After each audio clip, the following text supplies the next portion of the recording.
के इस पुनीत अवसर पर जिनको हम सभी श्रद्धांजलि देने आए हैं, सरदार भगत सिंह,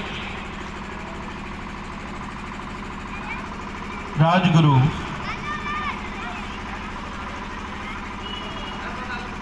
सुखदेव, त्रिमूर्ति, वो तीनों की तीन मूर्ति जिस प्रकार हमारे सनातन में ब्रह्मा विष्णु महेश के रूप में ही त्रिमूर्ति के समान इस राष्ट्र के कल्याण के लिए, इस राष्ट्र के उत्थान के लिए, इस राष्ट्र की जागृति के लिए और इस राष्ट्र को आजाद कराने के लिए जिन्होंने हंसते हंसते फांसी को हंसते हंसते चूम लिया, ऐसे उन वीर शहीदों को हम सभी बड़ी ही भावभीनी श्रद्धांजलि अर्पित करते हैं। सम्मानित मंच, एक छोटे से आह्वान पर आप सभी यहां एकत्र हुए। मैं देख रहा हूं मेरे भारत का युवा आज युवाओं को विशेष क्या आवश्यकता है। आज शहीद दिवस पर इदम राष्ट्रम इदम न मम,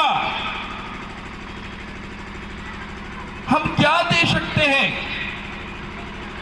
देना तो उनसे कोई सीखे कि जिन्होंने अपने प्राण भी इस राष्ट्र के लिए आहूत कर दिए, अपने प्राण भी राष्ट्र के लिए आहूत कर दिए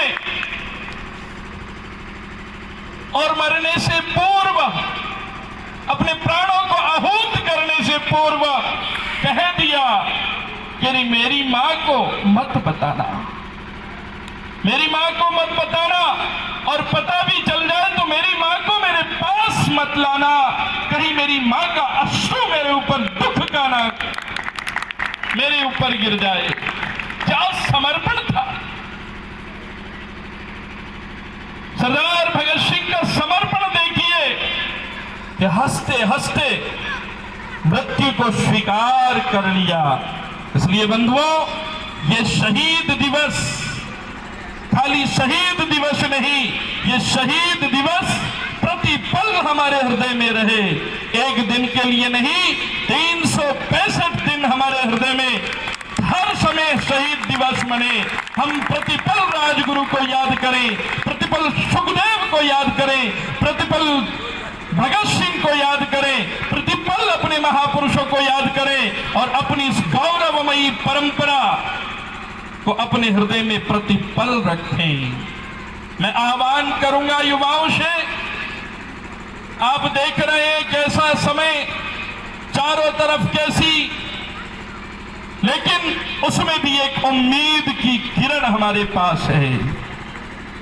और वो उम्मीद की किरण एक सूर्य, यही सूर्य सहस्त्रांशो तेजो राशि जगतपते अनुकंपयाम माम भक्त्या ग्रहणार्घ्यम दिवाकरः।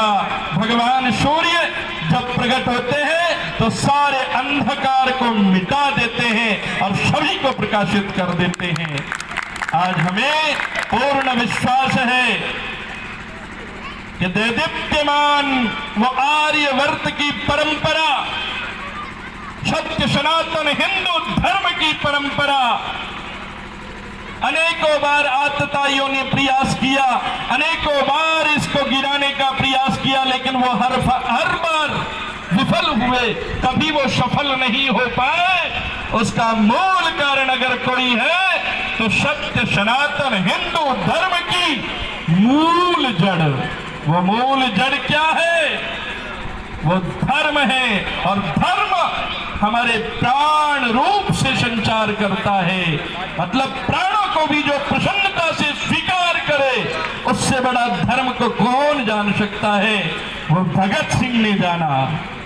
क्या किसी को मृत्यु प्रेम पूर्वक स्वीकार होती है क्या? बताइए, होती है क्या? नहीं होती, लेकिन हमारे महापुरुषों ने उसको स्वीकारा है। इसलिए मैं आह्वान करूंगा कि इदम राष्ट्रम इदम न मम, अपने राष्ट्र के लिए सदैव समर्पित रहें। कहीं भी अगर ऐसा कोई आह्वान हो, किसी भी महापुरुष के द्वारा अगर आह्वान किया जाए, हमारे राष्ट्रीय स्वयं सेवक संघ के द्वारा कहीं भी आह्वान किया जाए, तो अपने सारे काम छोड़ करके इदम राष्ट्रम इदम न मम का संकल्प लेकर के सब काम छोड़ करके राष्ट्र के लिए एकत्रित हो जाओ।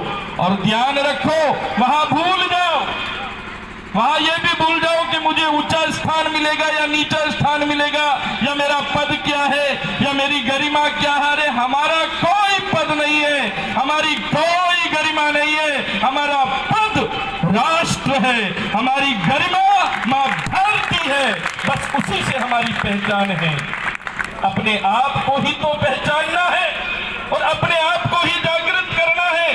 स्वयं को जागृत करना ही स्वयं सेवक है। जब तक आप स्वयं को जागृत नहीं करेंगे, और स्वयं को वही व्यक्ति जागृत कर सकता है जो ऊपर और नीचे के भेद को मिटा दे। ये व्यवस्था में जरूर हो सकती है, लेकिन अंतःमन में कहीं लेश मात्र भी हमारे अंदर ये कोई भाव उत्पन्न ना हो जाए कि मुझे आसन नहीं दिया, या मुझे मेरे गरिमा के अनुरूप मुझे आसन प्रदान नहीं किया। इन भावों में नहीं बहना है बंधुओं। बस एक ही भाव, बस राष्ट्र का भाव, एक ही भाव। जैसे यहां देखा, अभी मैंने छोटा सा आह्वान किया, छोटे से आह्वान पर इतने गणमान्य लोग, मैं हृदय से धन्यवाद देता हूं आपको, हृदय से आपका आभारी हूं। अगर आप इसी तरीके से इसी भाव के साथ अगर लगे रहे, तो हम हिंदू राष्ट्र की ओर अग्रसर हैं, उसको कोई नहीं रोक सकता, कोई नहीं रोक सकता। बस आपको जागने की जरूरत है।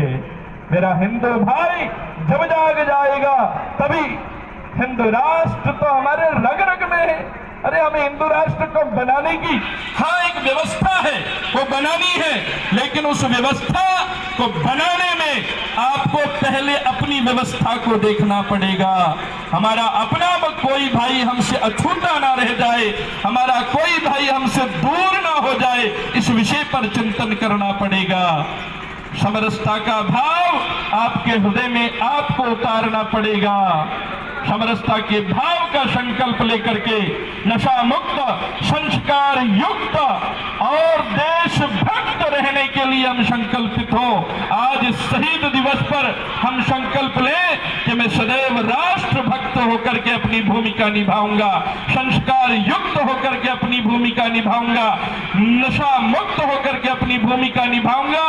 और राष्ट्र के लिए कहीं भी अगर मेरे से थोड़ा सा भी आह्वान हो, तो मैं उस थोड़े से आह्वान पर अपना सर्वस्व समर्पण करने के लिए तैयार रहूंगा। ये भाव आपके हृदय में होना चाहिए, ये भाव आपको उत्पन्न करना है। और आज वो स्वर्णिम समय आपके पास है, लेकिन उस स्वर्णिम समय में ध्यान रखना, वो आतताई लोग भी चेतन हैं, वो आतताई लोग भी जिस तरीके से आप संगठित हो रहे हैं, वो भी संगठित हो रहे हैं, ध्यान रखना। और अगर विश्वास नहीं होता तो उत्तर प्रदेश का जो अभी चुनाव हुआ है, उस उत्तर प्रदेश के चुनाव में उनकी व्यवस्था देख लीजिए। इसलिए ध्यान रखो, आप संगठित हुए हैं तो पुनः भगवा ही भगवा फहराया जा रहा है। बस संगठित रहना, संगठित रहोगे तो आगे बढ़ते रहोगे। इसलिए हम कहते हैं, खुलेआम कहते हैं कि भाई आप भी रहिए, आनंद से रहिए, सुरक्षित रहिए, हम आपकी पूर्ण सुरक्षा करेंगे, हम आपके लिए सब कुछ करेंगे। लेकिन वो पूर्ण सुरक्षा आपकी तब होगी जब आप राष्ट्र भक्त होकर के यहाँ रहेंगे। इदम राष्ट्रम इदम न मम, आपके अंदर भी भाव हो। आपके अंदर जिस दिन वो भाव जग जाएगा, तो अब्दुल कलाम जी की तरह आप भी शोभायमान होंगे। आप भी शोभायमान होंगे। तो आप अपने आप को राष्ट्रभक्त बनाइए, तब हम आप